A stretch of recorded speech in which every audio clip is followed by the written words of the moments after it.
Bueno, pues yo os voy a decir lo que se me ha ocurrido preparar. Me habéis dado mucha libertad así en decir lo que se me inspire, y se me ha ocurrido hacerlo de la siguiente forma. La primera charla yo quisiera hablar así, dar algunas claves sobre nuestra vida espiritual, sobre nuestro ser cristiano en este momento que no es fácil, dando algunas claves nuestras interiores, de vida interior. Y en segundo lugar, la segunda charla, pues quisiera más centrarla en el reto que tiene nuestro apostolado cristiano en este momento, en el que ciertamente la secularización, el cambio cultural, pues nos pone ante un momento potente, para dar testimonio de nuestra fe. Pero lo primero es comenzar hablando de nosotros. Solemos tener una gran tendencia siempre comenzando a hablar de los demás. Eso es muy fácil, muy fácil, pues. Incluso pues uno puede ocurrir que tenga un acompañamiento espiritual y vaya allí a hablar del otro, a hablar de tal, ¿no? Hablar de su marido, de su mujer, del otro, en vez de mucho más fácil que hablar de ti mismo, ¿no? Entonces creo que en primer lugar yo quisiera que nos hiciésemos la pregunta sobre cuáles son las claves de nuestra vida cristiana, cómo vivir la fe evangélica en una cultura tan compleja, complicada, contradictoria, incluso muchas veces vacunada en contra, muy anticlerical, con muchos prejuicios, en la que cada cosa que hagas o digas puede ser malinterpretada, malinterpretada. Entonces dices, no sé, yo pongo una parábola, ¿no? La parábola es como cuando vas a mandar un mensaje en las redes sociales y dices, cuidado, si digo esto, tal, me electrocuto, si digo lo otro, cuidado, ¿no? Entonces te pones a pensar y te puede llegar a quitar una especie de tu propia espontaneidad, tu libertad interior, la manera de expresarte, ¿no? Dice, me electrocuto, ¿no? O sea, como te pongas a pensar, ¿qué van a pensar de mí? Como diga esto, como diga lo otro, es que al final dices, bueno, me meto a la cama a echar una siesta, ¿sabes?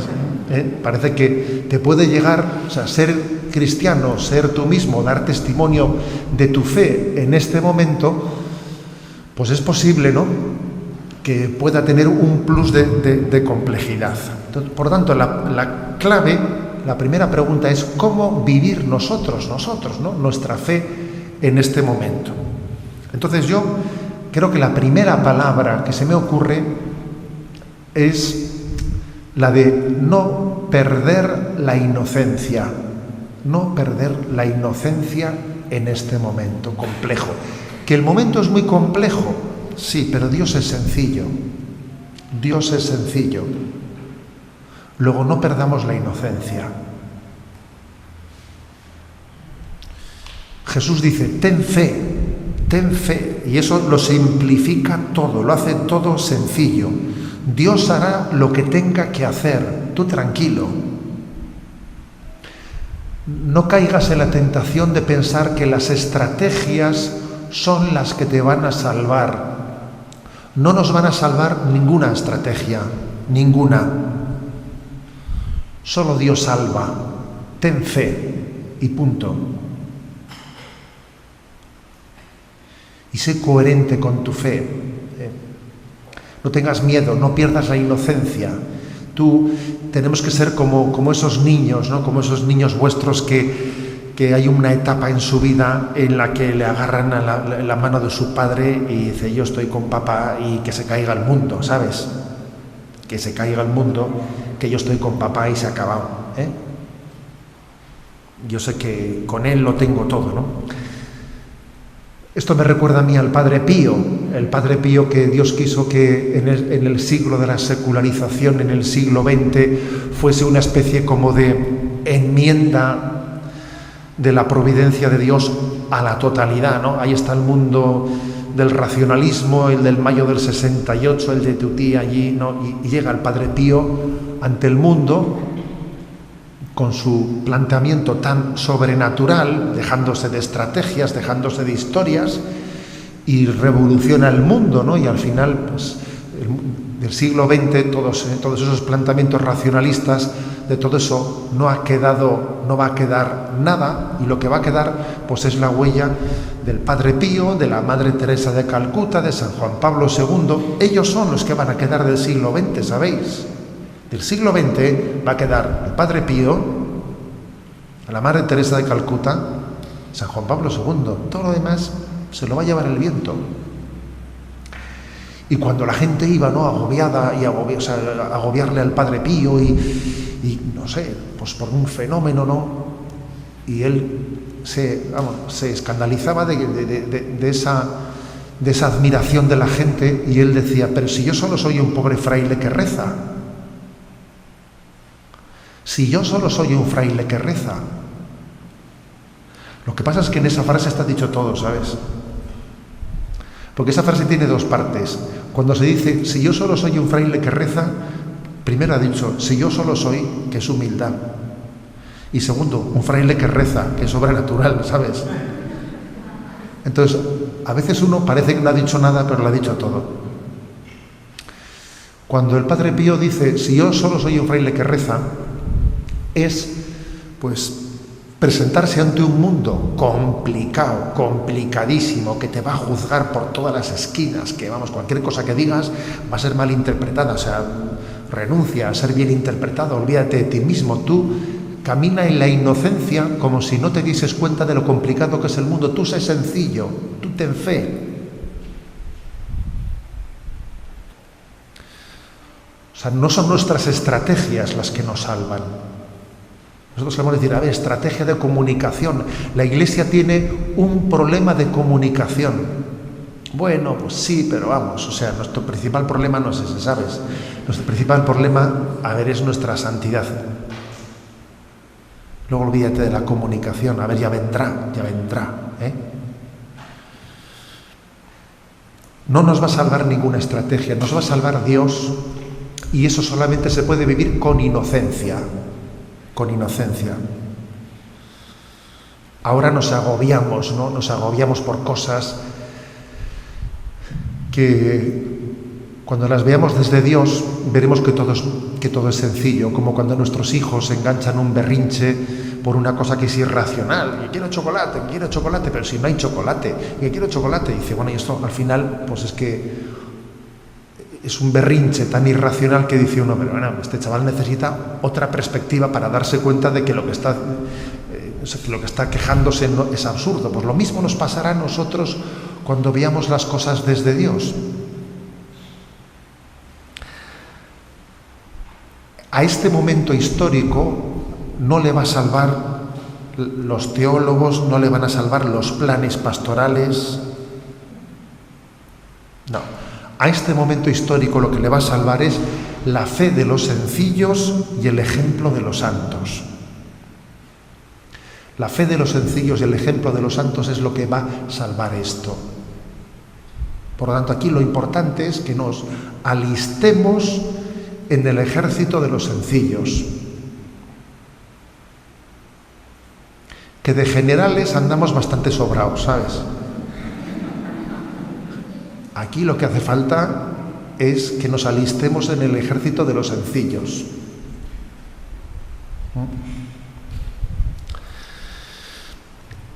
Que son quienes son capaces de caminar en terrenos minados con la inocencia propia de quien parece como si estuviese caminando que le hubiesen puesto una alfombra roja, ¿sabes? Él dice, este camina como si le hubiesen puesto una alfombra roja, y está caminando en un terreno minado que no veas tú, pero no le importa, ¿sabes? No le importa, Y dice, ¿este es tonto o se lo hace? No, dice, no, es sencillo, que es distinto. Y eso es así, Hay gente sencilla, que ni es tonto ni se lo hace. Sencillamente él ha decidido no pensar en cálculos humanos. Yo voy a ser yo mismo, que caiga y salga el sol por Antequera, y ya está.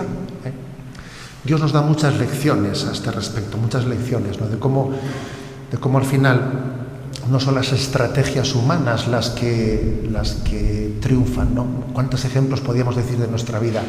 Me estoy acordando de un ejemplo, de una anécdota, que yo también cuántas lecciones te da Dios, ¿no? Y me acuerdo que cuando fueron las anteriores Jornadas Mundiales de la Juventud, pues las de Madrid.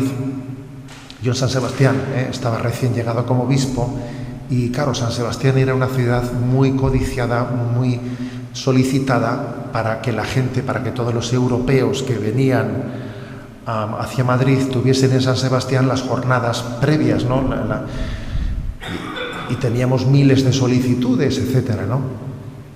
Y yo decía, pero ¿cómo vamos a acoger a todas esas miles de personas, ¿no?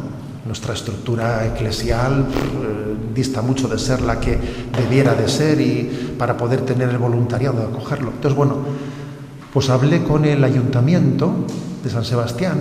Entonces estaba allí de alcalde don O'Donnell Orza, del Partido Socialista, etcétera, y tuvo una buena acogida, y entonces el ayuntamiento decidió colaborar.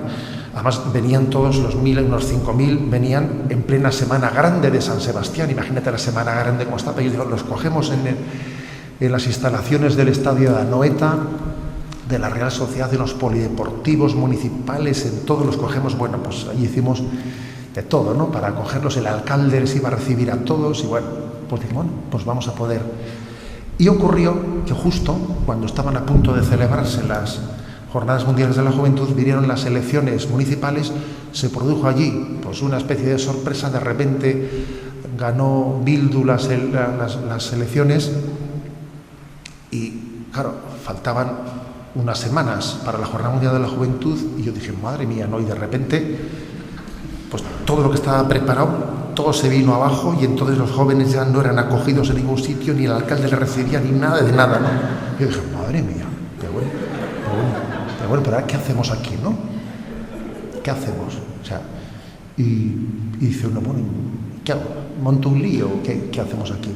Entonces de repente, pues te das cuenta que en esa situación Dios tiene una providencia y lo que al principio no se produjo, se comienza a producir, que es pues que finalmente sea la Iglesia la que acoja a quien debiera de haber acogido desde el principio, porque es que al principio tú te pensabas, como nosotros no tenemos la disposición, que los acoja las administraciones, y resulta que después el Señor te dice, no, si yo lo que quería es que tú te esforzases más para acogerlos tú. ¿Sabes? Hombre de poca fe, que tú pensabas que esa gente era imposible acogerla en San Sebastián, ¿no? Pues está. Y claro, pues de repente todo eso en pocas semanas, ¿no? Y me acuerdo que una noche, claro, había 1.600 chilenos, y una noche llegamos a la playa de la Concha, era el concurso internacional de los fuegos artificiales, y estaba toda la bahía llena de gente, comenzaban los fuegos, y el encargado de los chilenos vio todo aquello y me dice, ¿y todo esto lo han hecho por acogernos a nosotros? Y entonces le dije, es que Dios es así de grande. En mentir no le mentí, ¿no? Y en el fondo Dios nos puso a cada uno en nuestro sitio. Dios nos puso a cada uno en nuestro sitio, ¿eh? Entonces, quiero decir, yo creo que la única manera de vivir la vida cristiana es vivirla con inocencia. A ver, con inocencia. Si es que me es igual que el sitio sea complicado, que la cosa no sé qué. Yo creo que la única manera de vivir la vida cristiana es haciendo la opción de decir, yo las cosas las hago delante de Dios, en su presencia, y yo sé que Él pondrá su alfombra roja, aunque parezca que el terreno esté minado. Por tanto, yo creo que la clave principal de la vida espiritual es vivir en la presencia de Dios. Ahí, en mi opinión, se concentra todo se reduce a eso.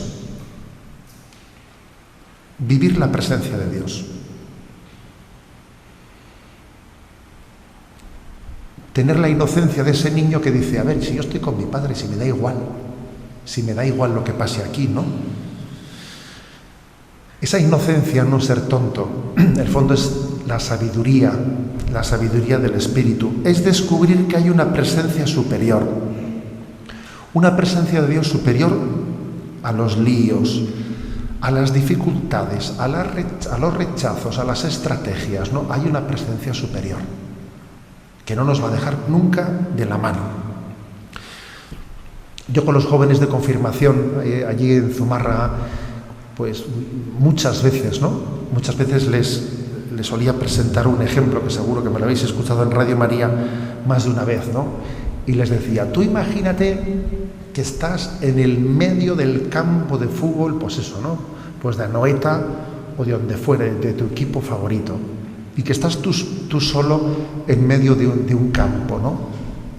Y en un lado está un graderío lleno de 20.000 personas que te están mirando y tú sientes el peso de tantísimas personas que te miran y su mirada te pesa, porque te sientes observado, te sientes condicionado, a ver cómo me miran, a ver cómo me juzgan. Y en el otro lado del graderío no hay nadie. Está vacío, o mejor dicho, solo está Dios, solo está Jesucristo, que está sentadito solo y que también te mira, ¿no? También se fija en ti. Entonces la pregunta es, ¿a mí qué mirada me condiciona más? La mirada de esos 20.000, que parece que se me clava aquí en el cogote, ¿sabes? Se me clava en el cogote, que siento un peso, ¿no? que casi que me tengo que inclinar un poquito, ¿no? O la mirada del Señor. ¿A mí qué me pesa más en la vida? ¿A mí qué me importa más?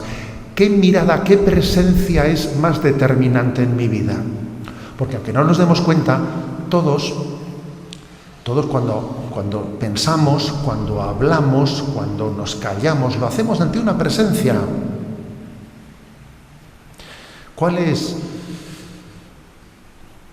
lo determinante en mi vida? Entonces la clave está, yo pienso que la clave de la vida espiritual está en vivir en presencia de Dios.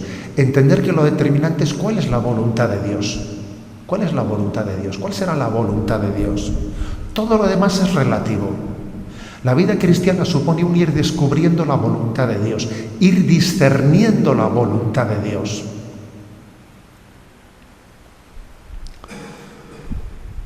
Es así, ¿eh? El problema suele ser cuando eso lo hacemos habiendo perdido la conexión de la presencia de Dios. Entonces nos pasa, la tecnología moderna yo creo que sirve un poco para entender esto. Cuando perdemos cobertura, ¿sabes? Cuando uno pierde cobertura porque se ha metido en un sótano, comienzan los problemas. En el fondo, cuando el hombre peca por haber perdido la cobertura, por haber perdido la presencia de Dios. Nadie peca estando en presencia de Dios. De hecho, si recordáis el relato del Génesis, Adán y Eva se ocultaban en el jardín, o sea, dejaban de estar en la presencia de Dios. El hombre peca cuando ha perdido la presencia de Dios, y entonces, habiendo perdido la presencia de Dios, le falta cobertura, y entonces mete profundamente la pata, mete profundamente la tapa. Insisto, en mi opinión, creo que la clave está en, primero, considerar cómo te mira. Segundo, mirar que te mira. Y tercero, vivir en su presencia, ¿no? Cuando uno se santigua, si os fijáis, suele hacerlo en nombre del Padre. Primero lo hace en su cabeza, segundo en su corazón y tercero en sus hombros, en sus brazos, ¿no? Que son las tres dimensiones. Primero es considerar cómo te mira. Dios nos ha dado una razón para pensar, para caer en cuenta, ¿no?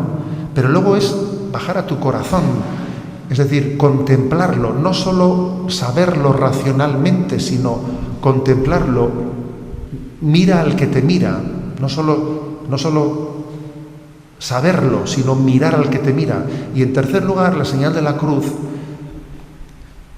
también está marcando nuestros hombros, porque tenemos que poner las manos, tenemos que vivir eso que hemos meditado y eso que hemos contemplado en el corazón. Considerar que te mira, mirar al que te mira, ponerse en su presencia. Creo que tiene que haber en nuestra vida muchos ratos de ponerte a remojo en la presencia de Dios. Sí, recibir charlas como estas, ¿no? Que en el fondo son reflexiones, pero luego ponerte a remojo.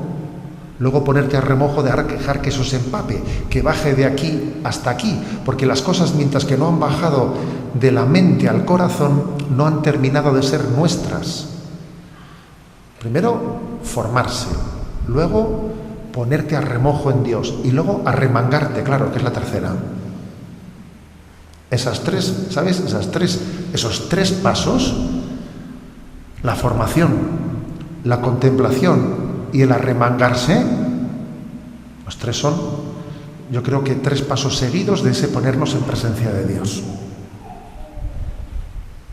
Profundicemos más en esto de la inocencia de vivir en presencia de Dios. Vivir en presencia de Dios en inocencia no es ser ciego, no, todo lo contrario, eso te da luz. Y te da luz para darte cuenta de que tú tienes heridas. Eso está conjugado con la conciencia de las propias heridas. La inocencia no es ingenuidad, ignorancia de nuestros problemas graves, sino confiar en que Dios es la solución. Hay una expresión del Papa Francisco que a mí muchas veces me ha rondado, me ha hecho meditar mucho, que es, dice él, ¿no? El cristiano no tiene derecho a tener una psicología de huérfano. No tiene derecho. Ya sabemos que en nuestra vida habrá heridas y todos arrastramos heridas, pero no tenemos derecho a quedarnos en el pobrecito de mí. No tenemos derecho, Pues porque estamos en una presencia, estamos en la presencia de Dios. Entonces, estar en una presencia de Dios y no extraer de ella las consecuencias que hay que extraer, ¿no? De sabernos queridos, sabernos amados, pues es que no es vivir bien esa presencia. El cristiano no tiene derecho a tener psicología de huérfano. Por eso, ¿no? Esa inocencia de decir, aquí lo principal es ponerse en presencia de Dios y todo lo demás es secundario y todo lo demás volverá a su ser, esto es clave, esto es básico.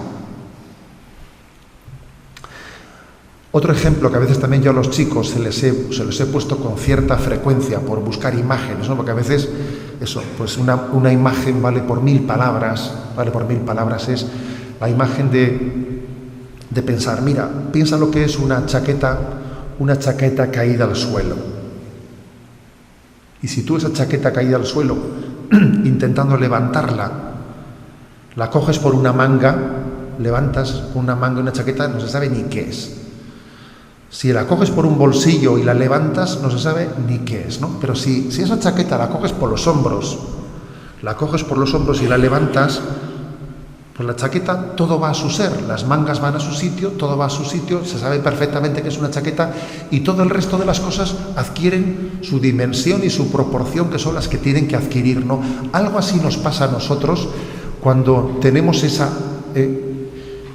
inocencia de poner a Dios en el centro de nuestra vida y dejar que el resto de las cosas no ocupen el lugar que no les corresponde. Y entonces se da cuenta uno que los problemas pues pasan a ocupar un lugar relativo.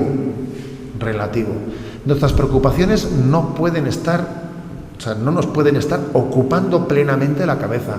Lo que no puede ser es que yo tenga, por ejemplo, unos hijos maravillosos y que no esté disfrutando de ellos y que no esté gozando de este momento de nuestra vida, porque tengo unos agobios que he permitido que ocupen el lugar central. Pues no.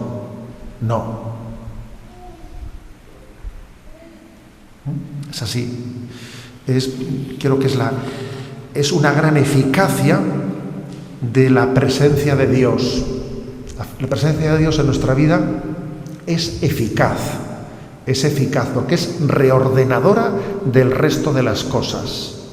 A mí no me van a quitar la paz interior y la alegría interior. Hay un texto que es básico, yo creo que muy, muy pedagógico para esto, que es el de Romanos, capítulo 8, versículo del 31 al 39. Himno al amor de Dios. Cómo el vivir en presencia de Dios pues nos permite vencer nuestros miedos. ¿Quién nos apartará del amor de Cristo? la aflicción, la angustia, y entonces ahí San Pablo se pone a hacer un elenco, un repaso de cuáles son los miedos que nos pueden apartar del amor de Cristo. Y yo creo que debiéramos de tener el coraje en ese ponernos en presencia de Dios, en ese ponernos a remojo en ratos de contemplación como ese que hemos tenido ahora mismo ante el Santísimo, como el que tuvimos ayer a la noche, de presentarle a Dios nuestros miedos,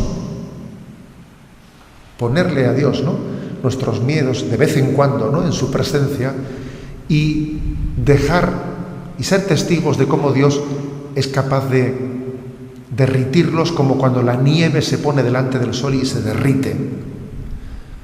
En presencia de Dios se desintegran nuestros miedos, ¿no? ¿Cuáles son mis miedos? A ver, ¿qué cosas a mí me están impidiendo vivir la presencia de Dios? La angustia del destino, de cómo será el futuro. El miedo a los demás. Las inseguridades interiores. La enfermedad. El miedo a la muerte. El miedo a Dios, que a veces, en el fondo, detrás de muchos miedos, se esconde en el fondo un miedo a la voluntad de Dios, ¿no? ¿Qué pasará? ¿Qué se le ocurrirá a Dios? ¿No? Creo que es importante que nos demos cuenta que los miedos son ridículos ante la presencia de Dios. Ridículos. Es ridículo nuestro miedo, ¿no? Como cuando vemos que un niño tiene un miedo irracional y si se da cuenta de que le da miedo, yo qué sé, pues un trueno o cualquier ruidito, ¿no? Y es un miedo irracional. Lo mismo nos pasa a nosotros, ¿no?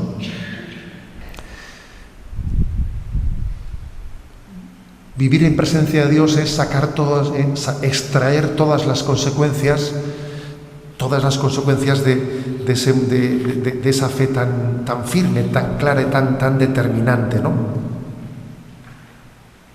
Yo recuerdo haber tenido tenía yo mis 15 y 16 años, ahí en San Sebastián, cuando tuvimos un capellán en el colegio, ya fallecido hace poquito, el padre Armalé. Y el padre Armalé nos transmitió a los alumnos, un ABC, un ABC de cuál es nuestra fe, nuestra autoafirmación en la presencia de Dios. Y nos decía él: Dios es mi Padre, qué feliz soy hijo suyo, soy hijo de Dios. Y nos repartió a cada uno una estampa. Yo la tengo por ahí toda resquebrajadita por ahí, ¿no? Tiene el Cristo de Velázquez, y detrás tiene escrita esta oración: Dios es mi Padre, qué feliz soy hijo suyo y soy hijo de Dios.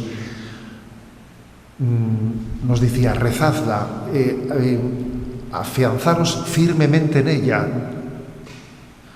Teniendo esto claro, todo lo demás es relativo, que nada os quite la presencia de Dios. Yo recuerdo que casi fue más importante la fuerza y la convicción con que nos lo dijo que las palabras que nos dijo. O sea, su fuerza y su convicción fueron determinantes. Entonces, esa es la clave. Entonces ¿cómo llevar esto adelante en nuestra vida? Bueno, pues yo creo que para llevarlo adelante en nuestra vida, es verdad que tener los que esto por educación en nuestra vida lo hemos recibido desde el principio, pues dice uno: pues qué bueno que yo desde pequeño, de nuestra educación cristiana, hayamos recibido este ABC, de que lo importante es la voluntad de Dios, todo lo demás es relativo, etc. Parece que teniendo eso claro, la vida cristiana, pues uno ya ha llegado a la meta, ¿no? ¿Qué ocurre? Que curiosamente eso es una primera conversión. Cuando San Ignacio de Loyola, allí, pues en la Casa Torre, después de su convalecencia por la herida de la bala de cañón en la defensa del castillo de Pamplona, etcétera, ¿no? Cuando San Ignacio de Loyola llega a tener esa intuición de decir: bueno, pues si San Francisco y Santo Domingo han hecho esto, yo también lo voy a hacer y voy a servir a Cristo, y Cristo va a ser mi Señor, etcétera, etcétera.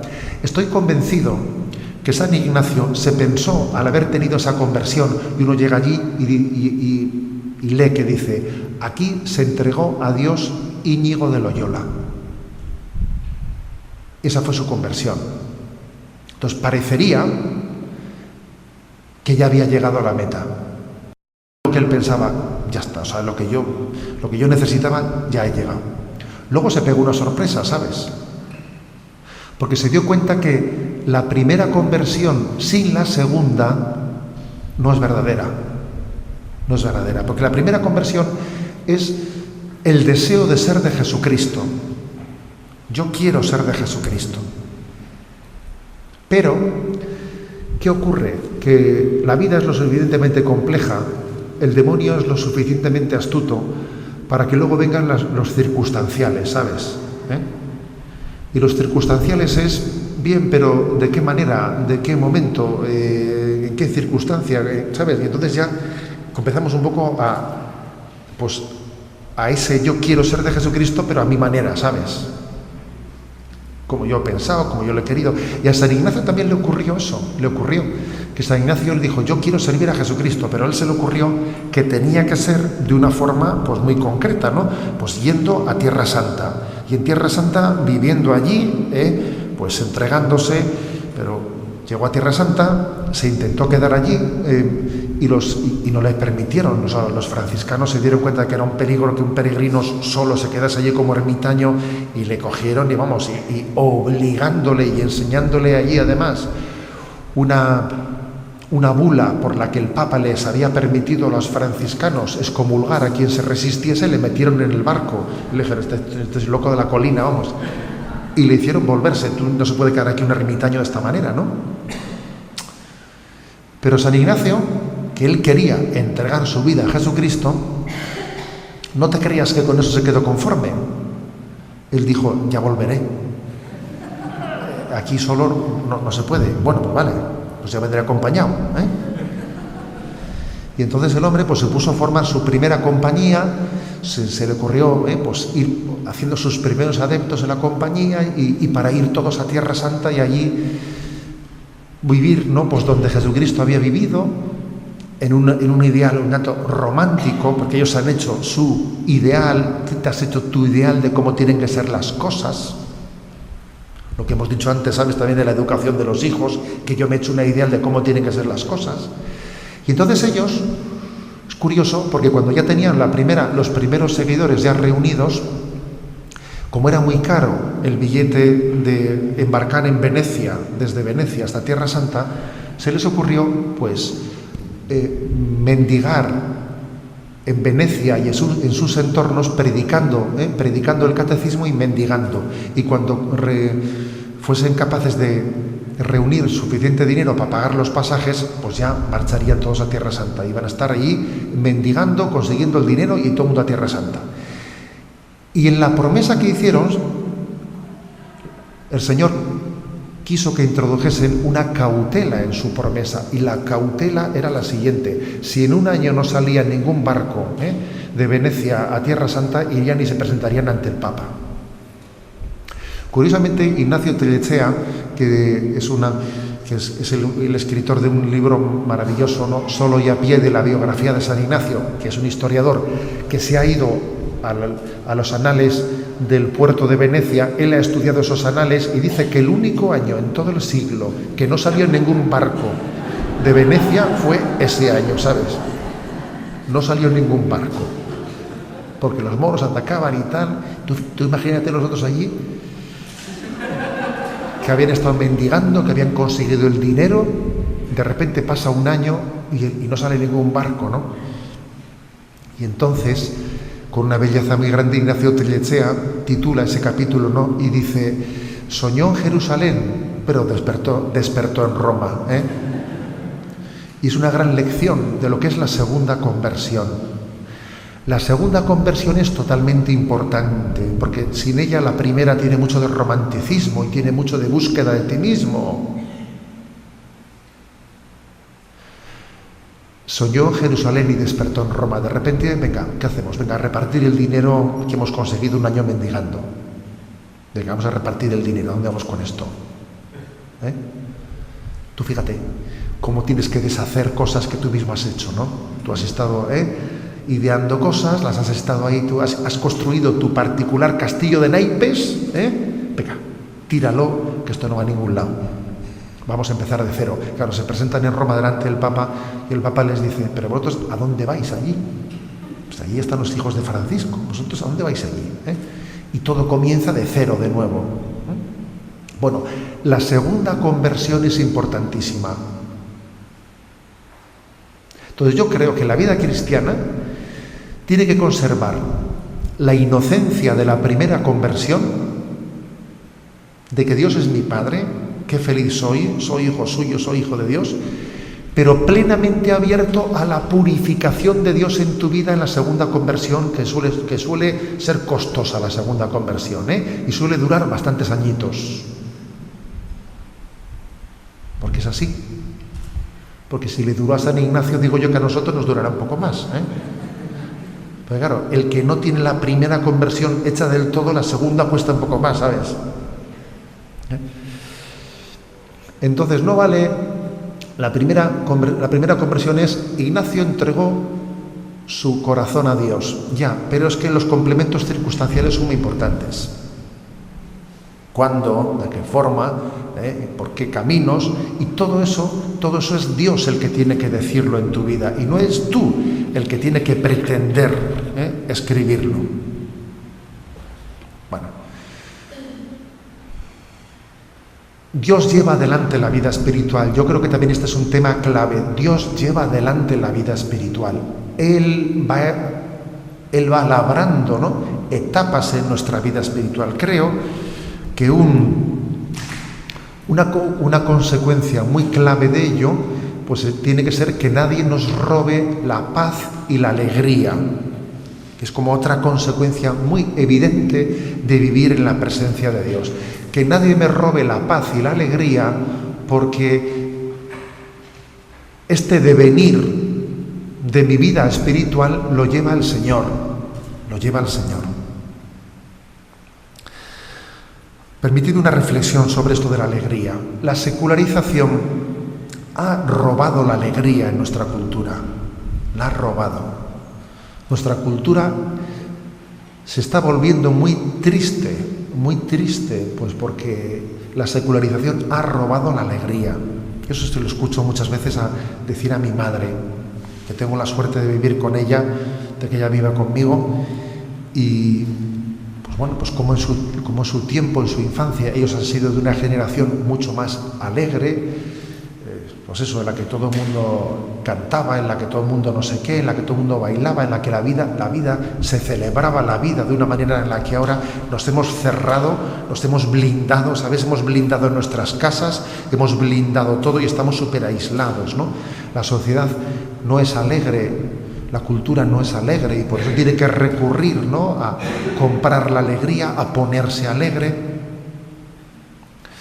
Bueno, pues yo creo que tenemos que tener en cuenta, vigilar esto en nuestra vida, porque eso, no penséis que eso está aconteciendo fuera y yo, como si yo estuviese inmune. No, ojo, nadie está inmune de la tentación, de la tristeza que Satanás pretende sembrar en nuestros corazones. Nadie está inmune de eso. La tristeza no solo es un estado psicológico, que lo es, y también existen obviamente tendencias psicológicas de cada uno, y una cruz no pequeña es el que uno tenga pues una tendencia psicológica pues un poco depresiva, etcétera. Es una cruz que seguro que será instrumento de santificación para él. Pero la tristeza, además de un estado psicológico, es también una tentación, y además es una tentación en la que se mueve como pez en el agua Satanás. Y cuando San Ignacio de Loyola habla del discernimiento de espíritus, 3 son los enemigos de nuestra vida espiritual, ¿no? Mundo, demonio y carne. El mundo suele principalmente tentar por la vanagloria. La carne tienta principalmente por el hedonismo, por la tentación del placer. ¿Y el demonio de qué suele tentar principalmente? Dice San Ignacio, de quitarte la paz, de sembrar tristeza en tu corazón. Cada uno de estos tres enemigos tiene su característica. El mundo de vanagloria, la carne de hedonismo y Satanás de tristeza, de una tristeza mortal, de robarte la alegría. Por lo tanto, la tristeza no solo es un estado anímico, es una tentación.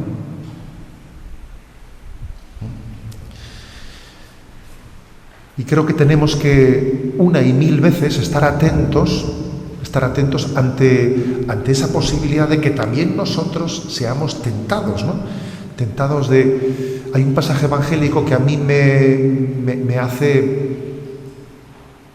O sea, no sé, que últimamente le doy muchas vueltas, que es ese pasaje en el que, estando Juan Bautista en prisión, envió a unos enviados, ¿no?, a su primo, a Jesús, para decirle: ¿eres tú el que tenía que venir o tenemos que esperar a otro?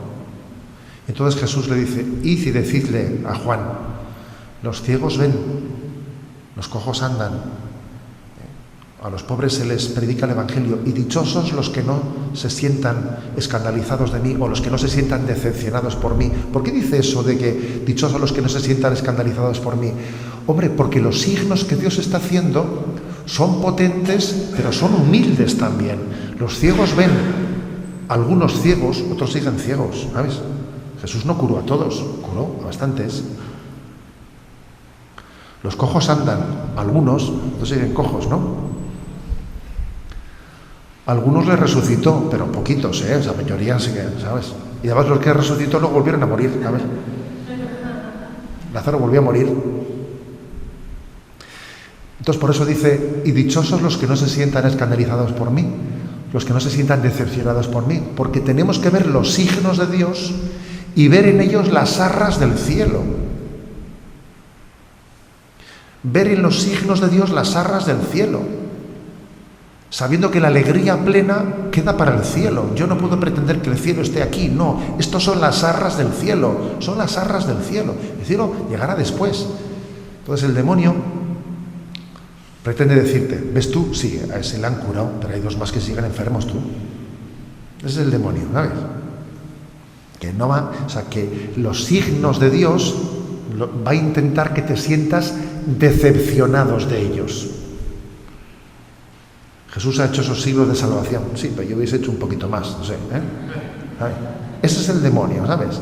Sembrando siempre la decepción, sembrando la decepción, que es un enemigo mortal del alma. Bueno, por lo tanto, la alegría interior de quien se sabe en presencia de Dios, de quien se sabe que Dios tiene un plan de santificación por nosotros, de que nuestra vida espiritual está en camino desde una primera conversión a una segunda conversión, etc. Esa vida espiritual se tiene que tomar muy en serio la mortificación frente a las tentaciones de tristeza y frente a las tentaciones de decepción que Dios nos plantea en la vida. No hay una mortificación más agradable a los ojos de Dios como la mortificación de las tristezas. Es la mortificación más agradable a los ojos de Dios. Unido esto, por cierto, al sentido del humor, que yo creo que el sentido del humor forma parte también de ese signo de que el Espíritu de Dios está en nosotros. Es muy hermoso pues ver cómo muchas veces los neoconversos pues han tenido sentido del humor. Pues uno ve a Chesterton y a toda esa gente, qué sentido del humor han tenido, ¿no? Y es un signo de que el Señor habita en nosotros. El sentido del humor puede llegar a tener una capacidad muy grande exorcizante, de acallar al demonio, de acallar. de darle donde más le duele. Él pretende sembrar tristeza, él pretende sembrar decepción, y entonces el sentido del humor llega a ser verdaderamente desenmascarador de quien está. O sea, habéis escuchado decir eso de que reírse de los demás es sarcasmo, ¿no?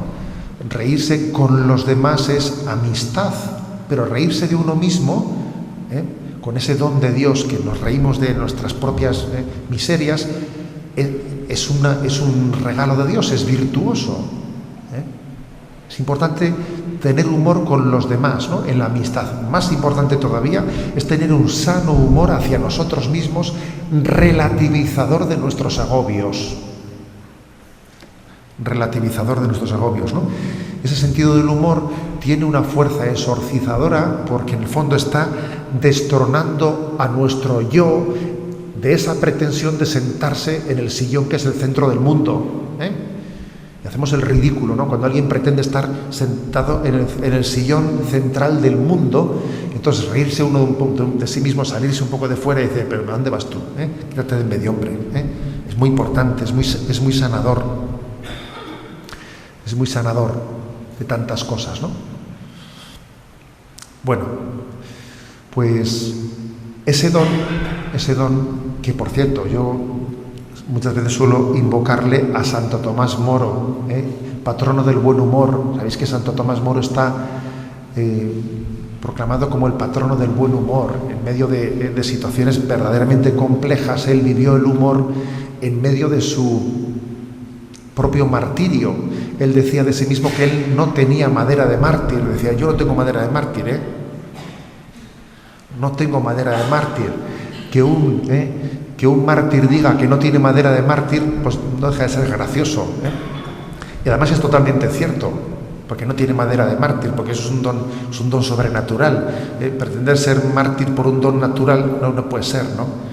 Y Dios le dio la gracia de que el día que iba a ser pues decapitado, en una decapitación, en una ejecución pública, cuando iba a subir al cadalso, y lo habían puesto altísimo, y entonces le dijo al verdugo, ¿me da usted la mano para subir, que para bajar ya me las arreglaré yo solo?